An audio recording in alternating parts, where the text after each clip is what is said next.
Hello everyone, good afternoon सभी लोगों को। आज के क्लास में बेसिकली हम लोग देखने वाले हैं कि जो 2025 का जो आपका बोर्ड एग्जाम हुआ है उसमें जो साइंस के जो क्वेश्चन आए हैं उसका हम देखेंगे क्वेश्चन आंसर। ठीक है, इसको हम पार्ट बाय पार्ट करके देखने वाले हैं। तो अभी सबसे पहले हम देखेंगे एमसीक्यू, फिर हम देखेंगे शॉर्ट आंसर क्वेश्चन, मतलब अति लघु उत्तरीय प्रश्न, फिर लघु उत्तरीय और दीर्घ उत्तरीय। ठीक है, एक एक करके सब देखेंगे। आपका जो अगले साल जो एग्जाम होगा 2026 में, तो आपका पैटर्न भी इसी से मिलता जुलता रहेगा, बस डेटा चेंज रहेगा। डेटा बोले तो मतलब कोई अगर नंबर दिया हुआ है तो नंबर हटा दिया जाएगा, बाकी सब सेम वही रहेगा। ठीक है, तो इसको आप देखिए, खुद से ट्राई कीजिए क्वेश्चन को कि आप कितना अटेम्प्ट कर पाते हैं। जिस चैप्टर आप पढ़ लिए हैं उससे आपको एक आइडिया हो जाएगा कि हाँ, मेरा इस चैप्टर में इतना तक कंप्लीट हो गया है और एक करना मुझे अभी बाकी है। ठीक है, तो चलिए फिर हम देखते हैं क्या क्या इसमें है से।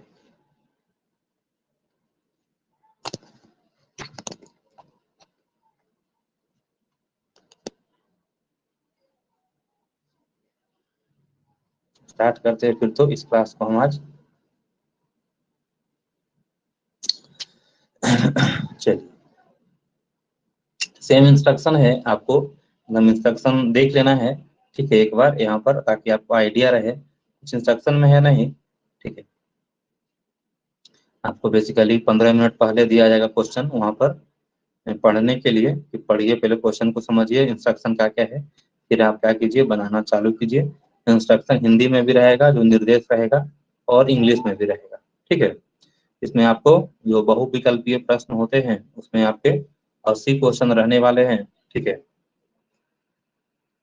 इस 80 क्वेश्चन में से आपको क्या करना है, 40 क्वेश्चन।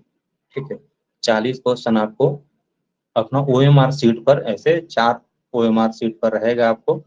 ठीक है, क्वेश्चन नंबर दे करके जिसका जो सही उत्तर होगा उसको आपको ऐसे बबल फिल करना है। ठीक है, 80 में से कोई 40 करना है। ठीक है, जरूरी नहीं है कि वो 40 लगातार भी हो, कोई भी 40 हो सकता है, लेकिन 40 से ज्यादा नहीं करना है, क्योंकि अगर आप 40 से ज्यादा करेंगे तो आपको सिर्फ ऊपर से 40 क्वेश्चन ही आपका चेक किया जाएगा, बाकी क्वेश्चन चेक नहीं किया जाएगा। तो इसको भी आपको ध्यान में रखना है। तो चलिए एक एक करके हम सभी क्वेश्चन देखते हैं। सबसे पहले देखते हैं पहला क्वेश्चन प्रकाश से है आपका। क्या है प्रकाश से पहला क्वेश्चन, किसी प्रकाश स्रोत के सामने एक रुकावट रख देने पर क्या बनता है। ठीक है, तो प्रकाश स्रोत है, प्रकाश स्रोत जैसे टॉर्च है, सूर्य का प्रकाश है, जहां से प्रकाश ऐसे निकलकर सामने आता है। ठीक है, कुछ ऐसे हम यहाँ पर सामने रख देंगे तो क्या बनता है, वहां पर उसका छाया बन जाता है, बनता है छाया ना। कोई वस्तु को यहाँ रख देते हैं तो उसका छाया बनता है, तो क्या हो जाएगा इसमें, छाया आपका सही उत्तर हो जाएगा। ठीक है, चलिए दूसरा क्वेश्चन देखते हैं हम लोग। दूसरा क्वेश्चन क्या है आपका, ये क्वेश्चन हिंदी में भी है और इंग्लिश में भी है। ठीक है, तो अगर आपको लगे कि कुछ ऐसे हिंदी में समझ में नहीं आ रहा है तो आप इंग्लिश में भी देख सकते हैं, इसके लिए ऐसे दिया हुआ है। दूसरा क्वेश्चन है समतल दर्पण की फोकस दूरी होती है। ठीक है, समतल दर्पण का, तो समतल दर्पण का फोकस दूरी क्या होता है। तो समतल दर्पण पर जब भी आप क्या करते हैं, तो समतल दर्पण लेते हैं और समतल दर्पण पर जब भी आप क्या भेजेंगे, प्रधान अक्ष के समानांतर कोई किरण भेजेंगे, ठीक है, तो इस दर्पण से टकराने के बाद कहाँ पर जाकर मिलेगा, अनंत पर। ठीक है, अनंत पर जाकर मिलेगा। इसका मतलब क्या हुआ, इसका फोकस दूरी कहाँ होगा, अनंत। इसका मतलब फोकस बिंदु अनंत पर होगा, और इसको जब हम दर्पण के पॉइंट पी, ठीक है, से इसको मापेंगे तो क्या होगा, आपका दूरी अनंत आएगा। ठीक है, तो क्या हो जाएगा आपका, ये अनंत हो जाएगा। ठीक है, चलिए अगला क्वेश्चन देखते हैं हम लोग। अगला क्वेश्चन क्या है आपका, अगला क्वेश्चन है 1 मीटर फोकस दूरी वाले उत्तल लेंस की क्षमता क्या होगी? ठीक है, कौन सा लेंस है आपका? उत्तल लेंस है। तो हमने आपको बताया है कि जो उत्तल लेंस जो होता है उसका फोकस दूरी, ठीक है, उसका फोकस दूरी, फोकस दूरी क्या होता है उत्तल लेंस का? उत्तल लेंस का फोकस दूरी होता है आपका प्लस होता है, ठीक है, प्लस होता है। तो ये तो हो गया कि प्लस होता है, और पावर क्षमता निकालना है ना, क्षमता। तो लेंस के क्षमता P बराबर कैसे निकालते हैं हम लोग? 1/f।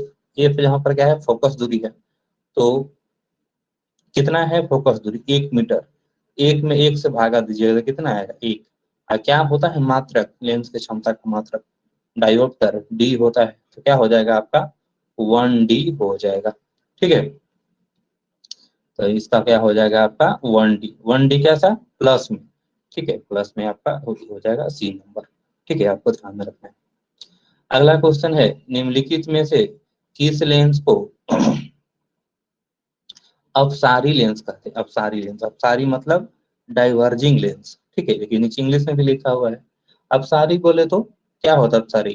कि मतलब प्रकाश की किरणें एक बिंदु से ऐसे निकल रहा है, उसको किसी लेंस पर पड़ रहा है तो उसको क्या कर रहा है ना, ऐसे फैला दे रहा है। ऐसा काम कौन करता है? ऐसे हमने आपको लेंस वाले चैप्टर में बताया था, ठीक है। ऐसा काम करता है आपका अवतल लेंस करता है, ठीक है। ऐसा कौन काम करता है? अवतल लेंस करता है कि जब इस पर हम प्रकाश की किरणें ऐसे डालते हैं, ठीक है, तो लेंस से क्या होता है? अपवर्तित होने के बाद ऐसे फैल जाता है। तो इसको हम कहते हैं अपसारी। इस प्रक्रिया को कहते हैं अपसारी। अपसारी क्या हुआ कि कोई अगर बिंदु से प्रकाश की किरणें आ रही है तो लेंस से अपवर्तित होने के बाद क्या हो जाएगा? फैल जाएगा। इसको कहेंगे अपसारी। और ये ऐसा करता कौन सा लेंस है? तो ये करता है आपका अवतल लेंस। इसको भी आपको ध्यान में रखना है, ठीक है। चलिए आगे देखते हैं हम लोग, आगे क्या है आपका। आगे क्वेश्चन कह रहा है कि प्रकाश की चाल विभिन्न माध्यम में, माध्यम बोले तो माध्यम मतलब निर्वात में, ठीक है, निर्वात में, हवा में, कांच में, ठीक है, अलग अलग जल में जल में अलग अलग माध्यम में क्या होगा? तो हमको मालूम है कि प्रकाश का जो चाल होता है निर्वात में कितना होता है? 3 × 10⁸ मीटर प्रति सेकंड, ठीक है, ये होता है निर्वात में। इसके अलावा जैसे ही हम माध्यम बदल देते हैं तो प्रकाश का चाल क्या होगा? धीरे धीरे हर माध्यम में कमते जाएगा, ठीक है। तो क्या कह रहा है कि जो प्रकाश का जो चाल है विभिन्न माध्यम में क्या होगा? अलग अलग होगा, भिन्न भिन्न होगा, ठीक है। तो आपका भिन्न भिन्न हो जाएगा। चलिए अगला देखते हैं, किसी लेंस द्वारा उत्पन्न आवर्धन, ठीक है, आवर्धन को इंग्लिश में क्या कहते हैं? आवर्धन को कहते हैं मैग्निफिकेशन, ठीक है। इसको दर्शाते हैं हम एम से। तो मैग्निफिकेशन बराबर होता क्या है? हमने बताया है आपको, मैग्निफिकेशन बराबर होता है प्रतिबिंब की ऊंचाई बटा वस्तु की ऊंचाई, ठीक है, बराबर V/U, ठीक है। तो ऊंचाई का मात्रा क्या होगा? मीटर, प्रतिबिंब का ऊंचाई, और वस्तु की ऊंचाई का मात्रक क्या होगा? मीटर। मीटर मीटर कट जाएगा तो क्या होगा? कोई मात्रक नहीं होगा। उसी प्रकार इधर है प्रतिबिंब की दूरी बटा वस्तु की दूरी। तो प्रतिबिंब का दूरी भी अगर सेंटीमीटर में है, वस्तु की दूरी भी सेंटीमीटर में है, सेंटीमीटर सेंटीमीटर कैंसिल हो जाएगा। तो क्या हो जाएगा आपका? मात्रक विहीन, इसका कोई मात्रक नहीं होता है। इंग्लिश में कहते हैं यूनिट लेस। कि जो प्रकाश का, सॉरी, ये आवर्धन होता है किसी लेंस में या दर्पण में, किसी भी स्थिति में किसी भी वस्तु का आवर्धन होगा। आवर्धन का मतलब क्या होता है कि वस्तु के रिस्पेक्ट में प्रतिबिंब जो है कितना बड़ा छोटा या कैसे बराबर बना है, ठीक है, इसको आवर्धन कहते हैं। तो इसका मात्रा क्या होता है? इसको बोलते हैं मात्रक विहीन, यूनिट मतलब यूनिट लेस, कोई मात्रक इसका नहीं होता है, ठीक है, ये भी आपको ध्यान में रखना है। चलिए आगे देखते हैं हम लोग, आगे क्या है आपका, निम्नलिखित में से किसका अपवर्तनांक सबसे अधिक होता है? ठीक है, क्या होता है अपवर्तनांक? ठीक है, हमने आपको बताया है प्रकाश के चैप्टर में कि प्रकाश की किरणें को मोड़ने की क्षमता सबसे अधिक कौन मोड़ेगा, सबसे अधिक रुकावट कौन उत्पन्न करेगा? तो देख लीजिए, कांच, ठीक है, कांच है बर्फ है, खीरा है और वायु है, तो सबसे ज्यादा प्रकाश को दिक्कत कहाँ होगा उससे आर पार होने में? तो हीरा में से होगा सबसे ज्यादा दिक्कत आर पार होने में, तो सबसे ज्यादा अपूर्णांक किसका आपका हो जाएगा? हीरा का हो जाएगा। ठीक है, ये भी आपको ध्यान में रखना है। चलिए अगला क्वेश्चन देखते हैं। कह रहा है कि एक अभिसारी लेंस, ठीक है, अभिसारी लेंस क्या बनाता है? पहले समझिए कि अभिसारी है क्या।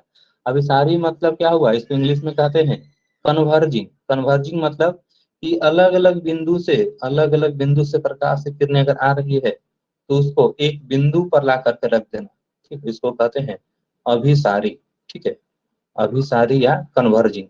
ठीक है, ऐसा कौन सा लेंस करता है? ठीक है, तो ऐसा लेंस कौन सा करता है आपका? उत्तल लेंस। ठीक है, एक काम किसका है? उत्तल लेंस का काम है।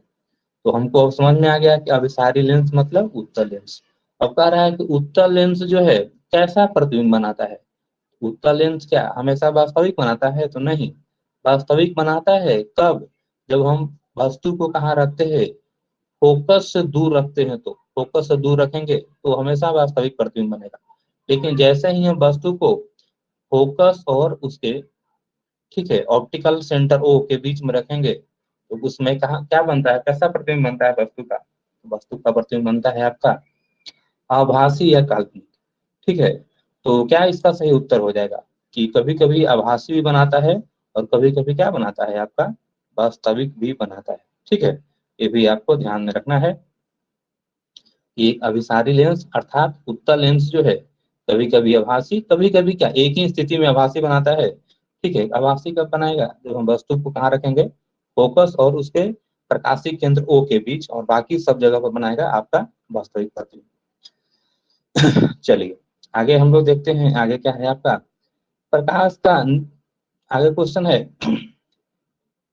आकाश का जो रंग होता है हम लोग देखते हैं नीला होता है, इस ये ऐसा क्यों होता है? ठीक है, पूछा जा रहा है हमसे। देखिए, जब जब सूर्य के प्रकाश जो है, सूर्य का प्रकाश जब हमारे वायुमंडल से होकर कैसे नीचे हमारे पास पहुंचती है, ठीक है, तो अलग अलग माध्यम से होकर गुजरती है, धूल कण, ठीक है, ऐसे जल वाष्प होकर गुजरती है सूर्य के प्रकाश की किरणें, तो ये क्या हो जाता है, फैलता है। ठीक है, सूर्य के प्रकाश की किरणें फैल जाता है। ठीक है, वायु से ऐसे मतलब धूल कण से आपका जल वाष्प होकर गुजरेगा तो क्या होगा, फैल जाता है। तो फैलने की स्थिति में, ठीक है, इसमें जो जिसका जो ये सही फैलने की प्रक्रिया को कहते क्या है? इस फैलने की प्रक्रिया को कहते हैं हम लोग प्रकीर्णन। ठीक है, आपसे पूछा जा सकता है कि प्रकीर्णन क्या है, तो बता दीजिएगा। जब सूर्य का प्रकाश हमारे पास पहुंचता है वायुमंडल से होकर के, तो धूल कण, हवा, ठीक है, जल वाष्प होकर गुजरता है तो ये फैल जाता है। इस फैलने की प्रक्रिया को हम लोग कहते हैं प्रकीर्णन। तो इसमें हम लोग को मालूम है कि सूर्य का प्रकाश होता है, जिस सूर्य प्रकाश का है तो उसमें 7 कलर होता है। ठीक है, 7 कलर। तो इस 7 कलर में जो नीला कलर होता है, उसका जो नीला कलर, उसका तो तरंग दैर्घ्य जो होता है, ठीक है, सबसे कम होता है नीला कलर का। ठीक है, तो सबसे कम तरंग दैर्घ्य होने के कारण वो सबसे ज्यादा फैलता है। ठीक है, सबसे अधिक फैलता है। इसलिए हमको दिखता है कि जो आपका मेरा जो आकाश जो है वो कैसा है, नीला कलर का है, क्योंकि सबसे अधिक फैल के नीला कलर हो जाता है। बाकी जो प्रकाश का जो कलर है वो कम फैलता है, लेकिन नीला कलर ज्यादा फैल जाता है, इसलिए हमको आकाश कैसा दिखता है, नीला कलर दिखता है। ठीक है, तो क्या इसका सही उत्तर आपका हो जाएगा प्रकीर्णन। चलिए आगे हम लोग देखते हैं। आगे है आपका प्रकाश का प्राथमिक वर्ण क्या है, प्राथमिक रंग क्या है। ठीक है, देखिए प्राथमिक कलर 3 ही होता है। ठीक है, ध्यान रखिएगा, इस 3 कलर को मिला करके ही, इसको थोड़ा सही से बना देते हैं, 3 कलर से मिलकर के ही बाकी कलर बन जाता है प्राथमिक कलर। 3 कलर कौन कौन है वो आपको अभी समझ में आ जाएगा। इसको हम लोग बोलते हैं BGR। ठीक है, बी मतलब बैगनी, इसको आप लोग नीला कहते हैं, जी मतलब ग्रीन मतलब हरा, और आर मतलब रेड। ठीक है, ये 3 है प्राथमिक कलर। इन तीनों से ही बाकी जो है कलर, यहाँ जो हम नंबर लिख रहे हैं 1 2 3 और 1 4, 4 नंबर हो गया, और बाकी जो 3 हो गया BGR 7, तो 7 कलर हो गया ना, इनसे ही 7 कलर बनता है। तो BGR ही प्राथमिक कलर है। B मतलब बैगनी, बैगनी मतलब नीला, G मतलब ग्रीन, R मतलब रेड, लाल। तो इसमें देख लीजिए ऑप्शन में क्या क्या है, लाल, नीला और हरा। ठीक है, तो क्या हो जाएगा आपका, इनमें से सब हो जाएगा। ठीक, ये प्राइमरी कलर है। चलिए अब आगे क्वेश्चन की ओर देखते हैं हम लोग। आगे क्वेश्चन क्या कह रहा है कि बृहद संख्या में जो प्रकाश सुग्राही कोशिकाएं कहाँ होती है। ठीक है, तो ये रेटिना में होती है, आपको याद रखना है कि बृहद संख्या में प्रकाश सुग्राही कोशिकाएं कहाँ होती है, रेटिना में। चलिए आगे हम लोग देखते हैं। अगला क्वेश्चन क्या है आपका, अगला क्वेश्चन है कि दूरदृष्टि दोष। ठीक है, दूरदृष्टि दोष कि दूरदृष्टि दोष किस ले, अगर किसी व्यक्ति को दूरदृष्टि दोष हो गया, ठीक है, तो उसको उपचार करने के लिए, उस आंख को सही करने के लिए हम लोग इस प्रकार का लेंस का उपयोग करेंगे। ठीक है, तो पहले समझिए कि दूरदृष्टि दोष होता क्या है। दूरदृष्टि दोष का मतलब क्या हुआ कि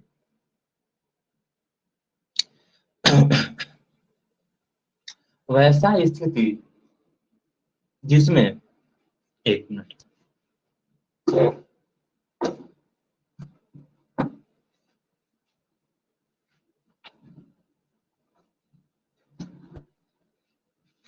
हाँ, वैसा स्थिति दूरदृष्टि दोष का मतलब हुआ जिसमें किसी व्यक्ति को दूर का वस्तु तो दिख रहा है।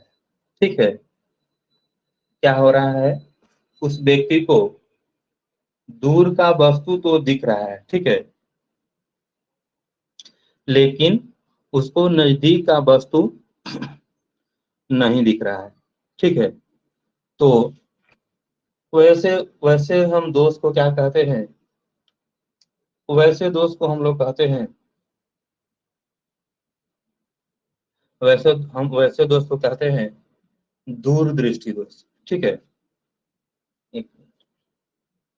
क्या है दूरदृष्टि दोष, दूरदृष्टि दोष मतलब किसी व्यक्ति को दूर का वस्तु तो दिख रहा है परंतु निकट का वस्तु नहीं दिख रहा है। ठीक है, तो वैसे दोष को क्या कहेंगे हम लोग, उस व्यक्ति को कौन सा दोष हो गया है, दूरदृष्टि दोष। ठीक है, तो उसके दूरदृष्टि दोष को दूर करने के लिए उसके चश्मा में हम लोग किस प्रकार का लेंस का उपयोग करेंगे, उसमें हम लोग करेंगे कॉन्वेक्स लेंस का। ठीक है, कॉन्वेक्स लेंस बोले तो उत्तल लेंस। ठीक है, ये आपको ध्यान में रखना है।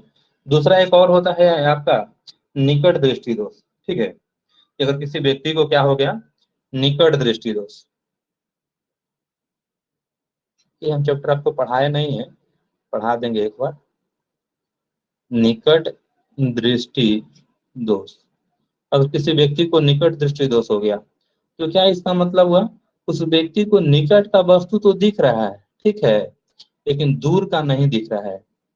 तो उस स्थिति में उसको हम चश्मा में कौन सा लेंस लगाएंगे, उसमें हम लोग लगाएंगे उसमें अवतल लेंस।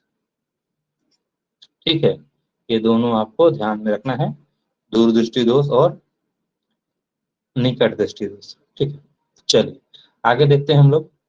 आगे है कि मानव नेत्र के लिए दृष्टि का अस्थायित्व होता है। ठीक है, परसिस्टेंट विजन ऑफ ह्यूमन आई, मतलब मिनिमम दूरी क्या है जिसके लिए मानव जो है किसी वस्तु को देख सकता है। ठीक है, तो 25 सेंटीमीटर कितना है, 25 सेंटीमीटर। अगर 25 सेंटीमीटर से ये क्या लिखा हुआ है, the persistence vision of human I is, ठीक है, 25 सेंटीमीटर होता है। ठीक है, 25 सेंटीमीटर से अगर किसी वस्तु को नजदीक हम लाएंगे तो हम उसको हम सही से नहीं देख पाएंगे, तो 25 सेंटीमीटर इसका सही उत्तर हो जाएगा, तो इसमें से कोई नहीं है आपका। ठीक है, चलिए आगे हम लोग देखते हैं आगे क्या क्वेश्चन है। आगे है निम्नलिखित में से कौन सा मात्रक वाट के बराबर होता है। वाट किसका मात्रक है, वाट होता है शक्ति का, ठीक है, पावर का, वाट होता है पावर का, पावर जिसको हम लोग वाट पावर शक्ति कहते हैं। ठीक है, तो पावर बराबर होता क्या है आपका, जूल प्रति सेकंड।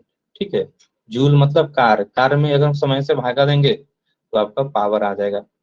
ठीक है, तो क्या इसका मात्रक हो जाएगा, जूल प्रति सेकंड, आपका जूल प्रति सेकंड इसका सही उत्तर हो जाएगा।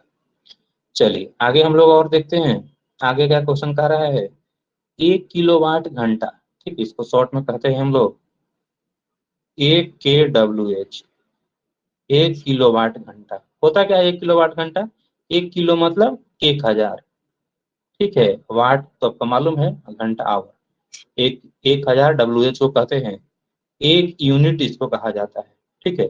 आपके घर में जो मीटर लगा हुआ होता है उसको कहते हैं एक 1 यूनिट बिजली खत्म हो गया, मतलब आपने कितना बिजली खपत कर लिया है, 1000 वाट आवर आपने बिजली खपत कर लिया, ठीक है।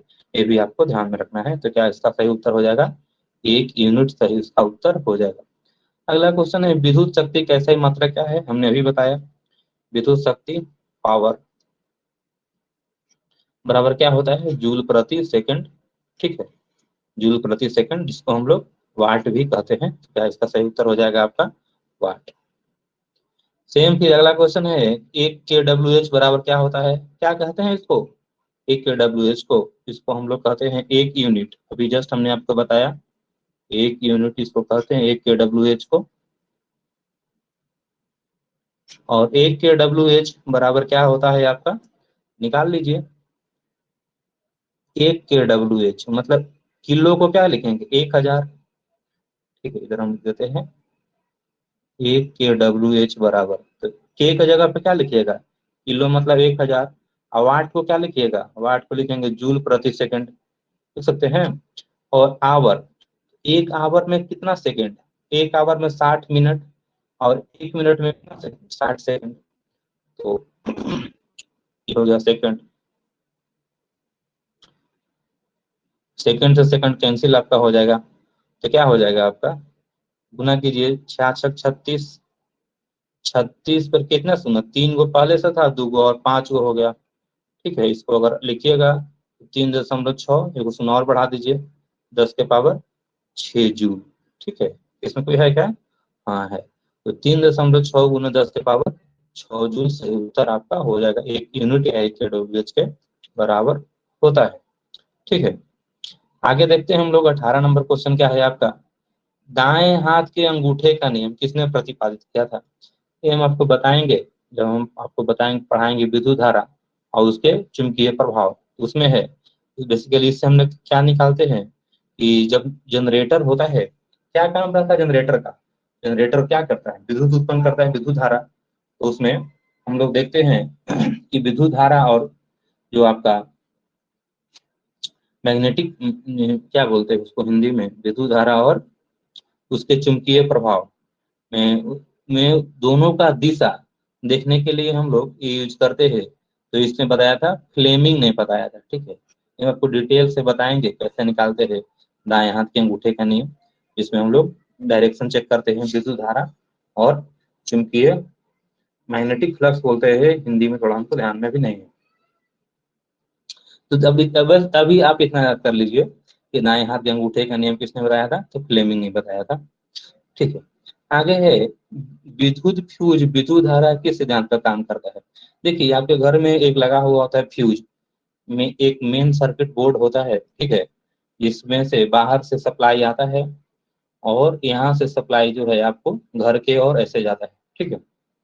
लेकिन कभी कभी क्या होता है, शॉर्ट सर्किट हो गया, शॉर्ट सर्किट बहुत तरीके से हो सकता है, जैसे आपका जो गांव में जो पोल लगा हुआ है उसमें जो 3 तार ऐसे लगा हुआ है, ठीक है, 3 गर्म वाला तार, एक ठंडा वाला तार, इसमें से आपने एक क्या लिया है, गर्म वाला तार, और एक ठंडा वाला तार लिया है, ठीक है, फेज जिसको बोलते हैं आप लोग, और यहाँ पर हमने एक फ्यूज लगा कर रखते हैं, ठीक है, ऐसे।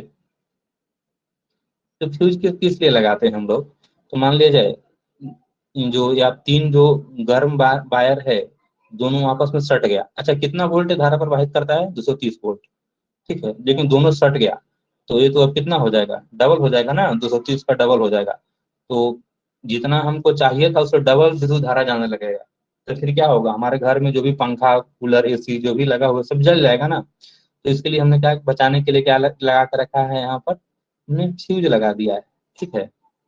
इससे क्या होगा, जैसा ही इसका क्षमता कितना रहेगा, मैक्सिमम ये 230 वोल्ट तक सहन कर पाएगा। जैसे ही ज्यादा वोल्टेज बढ़ेगा ये फ्यूज आपका उड़ जाएगा। जैसे ही फ्यूज उड़ेगा आगे सप्लाई बाधित हो जाएगा, आगे सप्लाई जाएगा ही नहीं। तो मेरा जो भी घर में पंखा जो भी लगा हुआ था, बल्ब, एसी, कुछ जो भी आपके घर में उपकरण लगा हुआ है, सब बच जाएगा, जलेगा नहीं वो। ठीक है, तो 21 सिद्धांत पर काम करता है। देखिए फ्यूज क्यों ऐसे जल गया होगा, क्योंकि इसमें इसका तापमान काफी अधिक हो गया होगा ज्यादा वोल्टेज के कारण।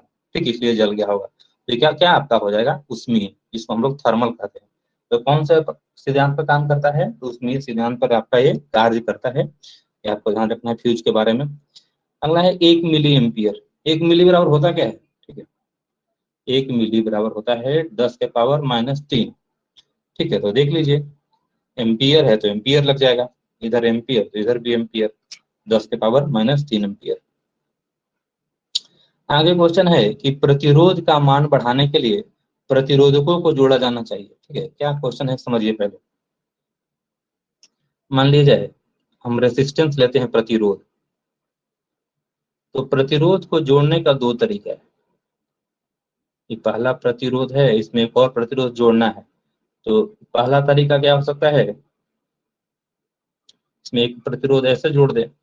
प्रतिरोध मतलब क्या, कुछ भी हो सकता है, आपका बल्ब है, पंखा है, कुछ भी है घर में लगा हुआ, सब प्रतिरोध है। ठीक है, उसको जोड़ने का, इसको हम नाम देते हैं R1, इसको R2। ये जो पहला तरीका हुआ इसको हम कहते हैं श्रेणी क्रम। ठीक है, इसको क्या कहते हैं, पहला तरीका को इसको कहते हैं हम लोग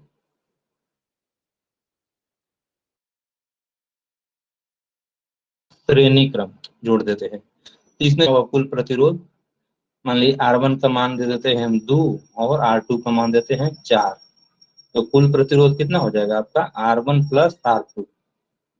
ठीक है, तो कितना हो जाएगा, 2 + 4 = 6। अब प्रतिरोध का मात्रक आपका ओम होता है। ठीक है, तो 6 हो गया पहला तरीका।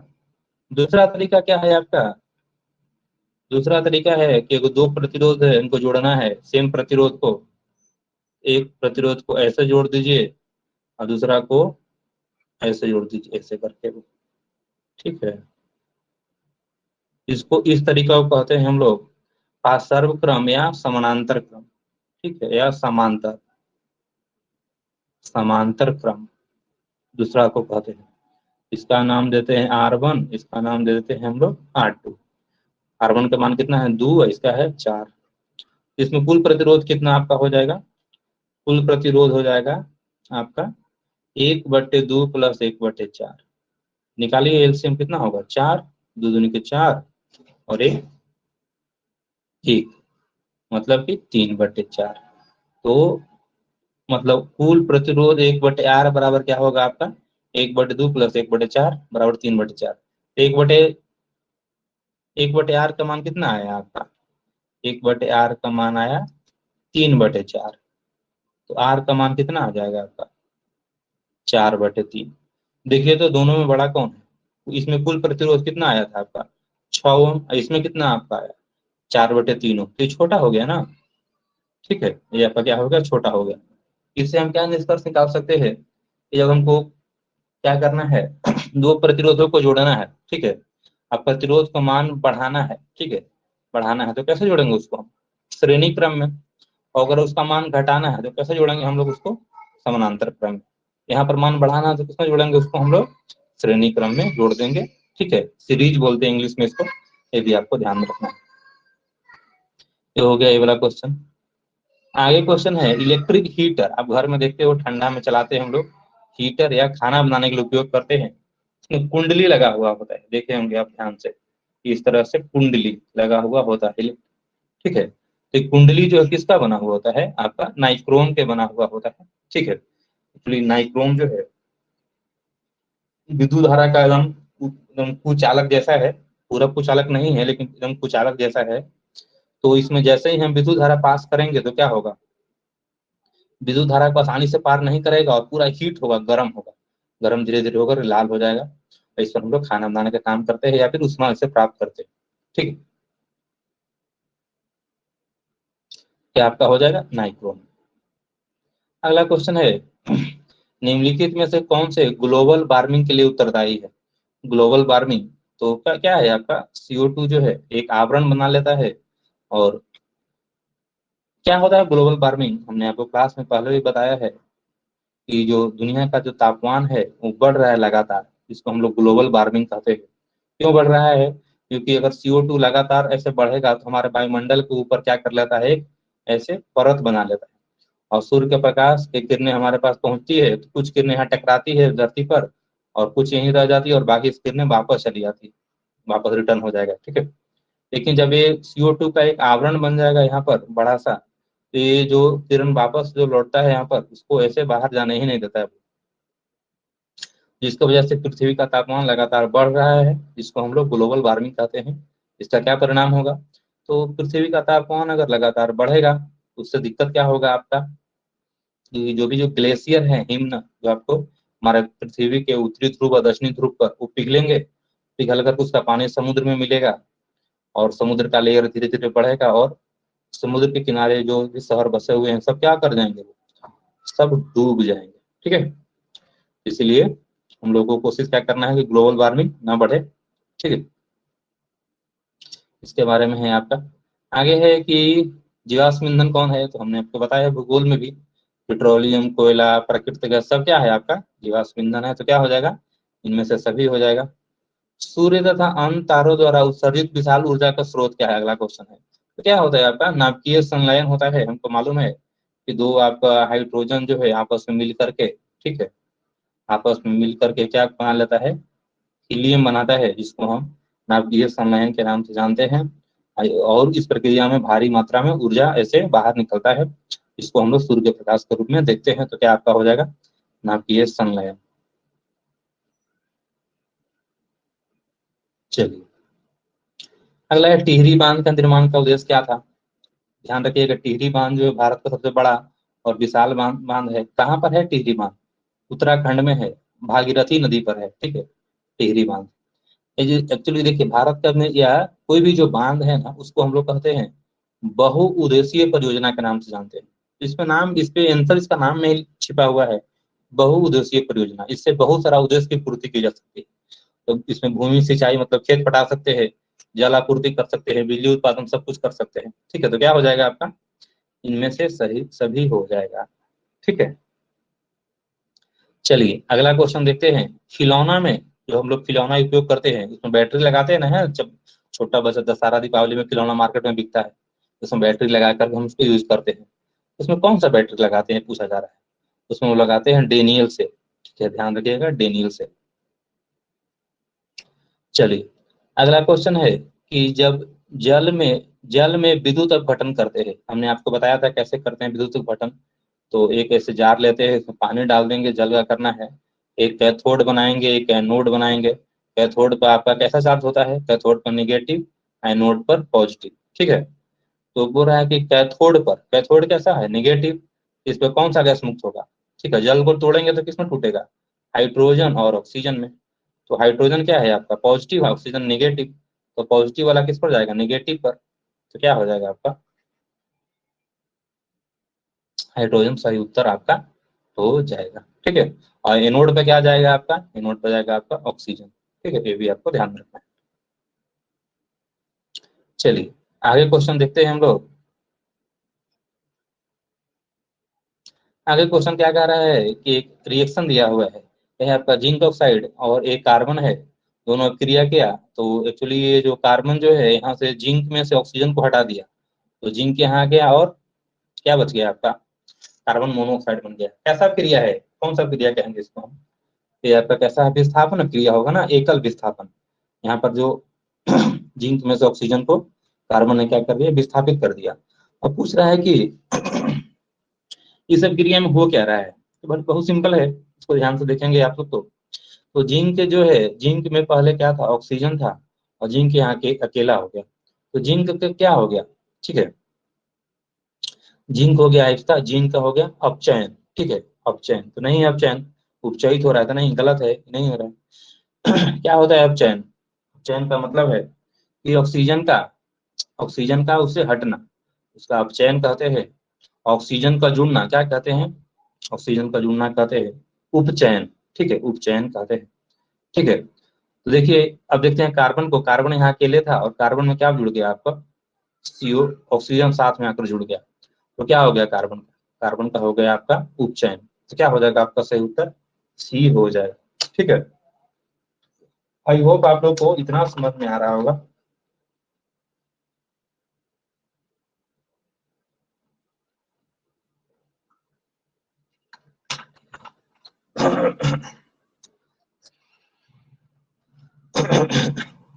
चलिए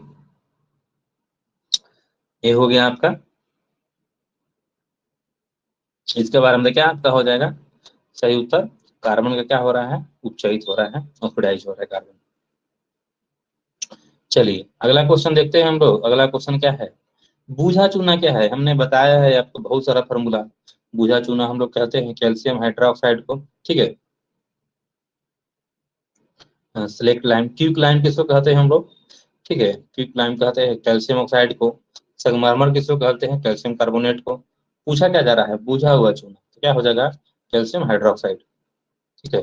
इसका सही उत्तर हो जाएगा कैल्शियम हाइड्रोक्साइड, बूझा हुआ चूना।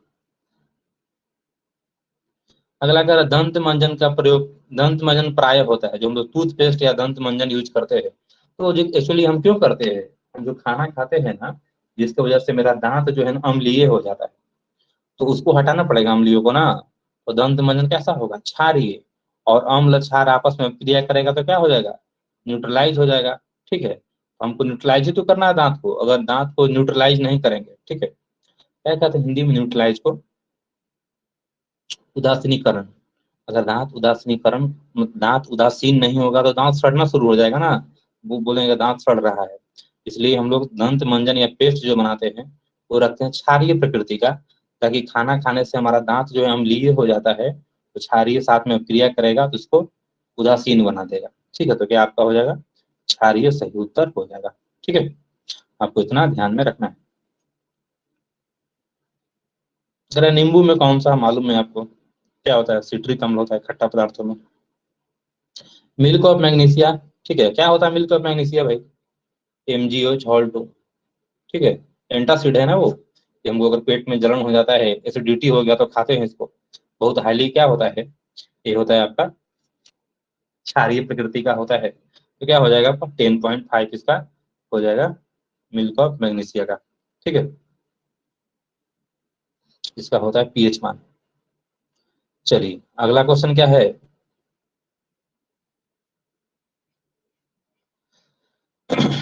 जस्ता, जस्ता का अयस्क जिंक, ठीक है, जिंक का, जैसे जिंक जो हम लोग प्राप्त करते हैं तो किसी अयस्क को संश्लेषित करके प्राप्त करते न होंगे, ठीक है। तो हम लोग प्राप्त करते हैं जिंक ब्लेड से, ठीक है, जिंक ब्लेड जो है जस्ता का अयस्क जिसको संश्लेषित करके हम लोग जिंक धातु जो है प्राप्त करते हैं। अगला क्या है आपका, धातु जो सिर्फ अम्लराज, क्या है अम्लराज जी, एक्वेरेजिया कहते हैं। तो ये भी हमने आपको बताया है HCl और HNO3, ठीक है, दोनों को क्या करते हैं हम लोग मिला देते हैं, किस अनुपात में, 3:1 में, दोनों को मिला देंगे तो क्या बन जाएगा आपको अम्लराज बन जाएगा। इसका उपयोग क्या है अम्लराज का, इसका उपयोग है जो आपका सोना प्लेटिनम इसको गलाने में काम करता है। देखिए सोना क्या है आपका, ये इसको गलाने का उपयोग करता है। कौन से आयनिक यौगिक नहीं है, बहुत सिंपल सा क्वेश्चन है, कैल्शियम क्लोराइड आयोनिक है, ये भी आयोनिक है, ये भी आयोनिक है, तो क्या होगा CO2, तो वैलेंट बॉन्ड बनाता है ना वो, साथ संयोजी बंधन बनाता है, तो क्या आपका सही उत्तर हो जाएगा CO2 सही उत्तर आपका हो जाएगा। हीलियम कैसा है, helium neon argon krypton xenon radon कैसा गैस है आपका, अक्रिय गैस है, ठीक है, आपको ध्यान में रखना है।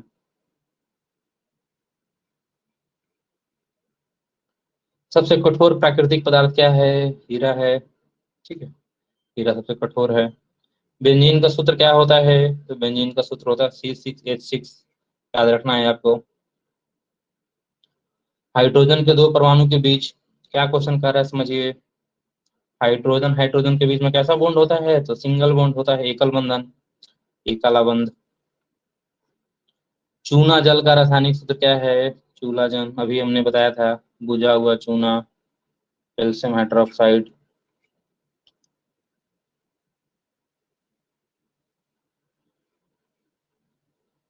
चीनी का रासायनिक सूत्र क्या होता है? चीनी होता है C12H22O11। याद रखिए फॉर्मूला आप लोग।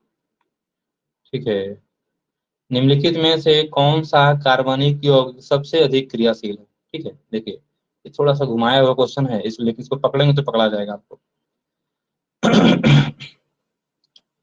सबसे अधिक अभिक्रियाशील है। देखिए इसमें से क्या क्या दिया हुआ है, आप ध्यान से देखिए। CH4, C2H6 और C3H8 और क्या है आपका C2H4। ठीक है, ये जो तीन जो है CH4, C2H6 और C3H, ये सब कैसा हाइड्रोकार्बन है? ठीक है, ये सब है आपका संतृप्त है। ठीक है, सैचुरेटेड है तीनों। ठीक है, कैसे पकड़ाया सैचुरेटेड है? तो इसका स्टैंडर्ड फॉर्मूला क्या होता है भाई? CnH2n+2। हमने आपको बताया क्लास में। देखिए बैठाइएगा तो सब बैठ जाएगा इस पर। मतलब जितना जो कार्बन है उसका डबल हाइड्रोजन होना चाहिए, मतलब दुगुना से दो ज्यादा। कार्बन यहाँ पर एक है तो एक का डबल दो प्लस दो चार। कार्बन यहाँ दो है तो दो दूनी के चार दो छः। यहाँ कार्बन तीन है तो तीन दूनी के छः दो आठ। ठीक है, तो ये सब क्या है आपका, इसको हम कहते हैं एल्केन कहते हैं, एल्केन। ठीक है, एल्केन सीरीज का है। लेकिन ये जो है आपका, ठीक है, ये है आपका एल्कीन सीरीज का है। ठीक है, ऊपर वाला जो तीन है सबके बीच सिंगल बॉन्ड रहता है, सिंगल बॉन्ड, एकल आबंध। लेकिन ये जो C2H4 जो है, इसको हम कहते हैं एल्कीन सीरीज का है। इसके बीच कैसा होगा आपका, डबल बॉन्ड रहेगा। ठीक है, कैसा रहेगा, डबल बॉन्ड। ठीक है, तो सिंगल बॉन्ड के रिस्पेक्ट में डबल बॉन्ड या ट्रिपल बॉन्ड कमजोर होता है, जल्दी टूट जाएगा। जो पदार्थ जल्दी बॉन्ड टूटेगा तो सबसे ज्यादा क्रियाशील होगा ना। ठीक है, क्योंकि जो जल्दी नहीं टूटेगा तो अब क्रिया जल्दी नहीं करेगा। सिंगल बॉन्ड मजबूत होता है तो क्रिया जल्दी नहीं करेगा। डबल बॉन्ड ट्रिपल बॉन्ड क्या होता है, कमजोर होता है, टूट जाता है, जल्दी अभिक्रिया करेगा। तो हमको ढूंढना था कि सबसे अधिक अभिक्रियाशील, तो क्या हो जाएगा आपका C2H4। तो अगला कह रहा है कि मेंडलीफ ने जो बनाया था आवर्त सारणी, जिसको हम पीरियोडिक टेबल कहते हैं। ठीक है, उसमें क्या मापदंड अपनाया था? देखिए मेंडलीफ से पहले एक बनाया था मोसले ने। ठीक है, आवर्त सारणी। मेंडलीफ नहीं, मेंडलीफ पहले बनाया था। ठीक है, उसके बाद मोसले ने बनाया था। तो मेंडलीफ, ठीक है, मेंडलीफ लिया था परमाणु द्रव्यमान को। ठीक है, जिसकी वजह से उसमें क्या हो गया, एरर दे रहा था वो। ठीक है, उसमें सब परमाणु जो भी जो धातु अधातु थे उसको सही क्रम में नहीं सजा पा रहे थे वो। बाद में मोसले ने क्या किया, परमाणु द्रव्यमान को हटा करके परमाणु संख्या को आधार लिया और फिर सजाया, तो वो अच्छे से अरेंज हो गया। ये चैप्टर हम बताएंगे आपको डिटेल में। ठीक है, अभी याद रखिए मेंडलीफ क्या यूज किया था, परमाणु द्रव्यमान को यूज किया। ठीक है, मोसले यूज किया था परमाणु संख्या को। ये हो गया आपका परमाणु द्रव्यमान। कह के क्षार धातु नहीं है। ठीक है, क्षार धातु, क्षार धातु होता कौन है, आवर्त सारणी का जो पहला ग्रुप है ना, ठीक है, उसका जो उसमें जो भी जो तत्व है सभी क्या होते हैं, क्षार धातु। कौन कौन होता है पहला ग्रुप में भाई? तो हीलियम, हीलियम तो है ही नहीं, हीलियम नहीं, हाइड्रोजन होता है, हाइड्रोजन। हाइड्रोजन छोड़ दीजिए, हाइड्रोजन का बाद है सोडियम, पोटेशियम, रुबिडियम, सीजियम। ठीक है, फ्रांसीसियम, सब क्या है आपका क्षार धातु है। इसका संयोजकता 1 होता है। ठीक है, पहला पहला वर्ग का। और बाकी जैसे मैग्नीशियम, मैग्नीशियम दूसरा दूसरा वर्ग में आता है। ठीक है, ये क्षार धातु नहीं है। क्या आपका हो जाएगा ए नंबर सही इसका उत्तर हो जाएगा। ठीक है, पहला सिर्फ पहला ग्रुप का जो भी जो तत्व परमाणु है सभी क्या तत्व जो है कैसे आते हैं, वो क्षार धातु कहलाते हैं, बाकी नहीं। चलिए, निम्नलिखित में से कौन सा हाइड्रोजन है? तो हाइड्रोजन समूह में कौन कौन आता है आपका, क्लोरीन, क्लोरीन, ब्रोमीन, आयोडीन, एस्टेटिन, ये सब जो है बताएंगे आपको, आवर्त सारणी में पढ़ाएंगे तो मेरा भी नाम याद रखिए। तो कौन कौन हो जाएगा, समूह का सदस्य है। ठीक है, तो कौन कौन है, क्लोरीन, क्लोरीन, ब्रोमीन। हाँ, ब्रोमीन देखिए यहाँ पर है, तो क्या हो जाएगा आपका ब्रोमीन सही उत्तर हो जाएगा। ठीक है, जिंक परमाणु संख्या कितना होता है, 30 होता है, आपको याद रखना है। निम्नलिखित में से कौन विद्युत ऋणात्मक होते हैं, इलेक्ट्रोनेगेटिविटी, तो कौन सा होता है? इलेक्ट्रोनेगेटिव। अधातु होते हैं तो क्या हो जाएगा आपका अधातु, इसका सही उत्तर। ठीक है, तो ये कुछ हुआ आज के क्लास में। ठीक है, इसमें से किसी प्रकार का कोई डाउट है तो नीचे आपको कमेंट करना है कि हाँ इसमें डाउट है, तो हम आपको सही उत्तर वहां बता देंगे। ठीक है, आपको बताना है कि आपको कोई डाउट है। आपके लिए एक प्रश्न देते हैं, आपको नीचे बताना है कमेंट में कि इसका सही उत्तर क्या होगा। ये क्वेश्चन आपको दे रहे हैं। क्वेश्चन है 51 नंबर का क्वेश्चन कि राजस्थान के किस ग्राम में चिपको आंदोलन के क्रम में महिलाओं ने जान दी थी। ठीक है, ये आपको बताना है। ठीक, डिटेल में लिखना है। नीचे उत्तर में 4 ऑप्शन दिया हुआ है, ABCD, पवना, रनी, खेजरी और रेनी। इसमें जो सही उत्तर है वो आपको नीचे लिखना है। जिसका सही उत्तर होगा उसको हम यहाँ हार्ट दे देंगे, दिल का सिंबल वहां पर लगा देंगे ताकि पता आपको चल जाए कि सही उत्तर कौन सा है। ठीक है, तो फिर ठीक है, आज क्लास को इतना ही रहने देते हैं। Take care, see you.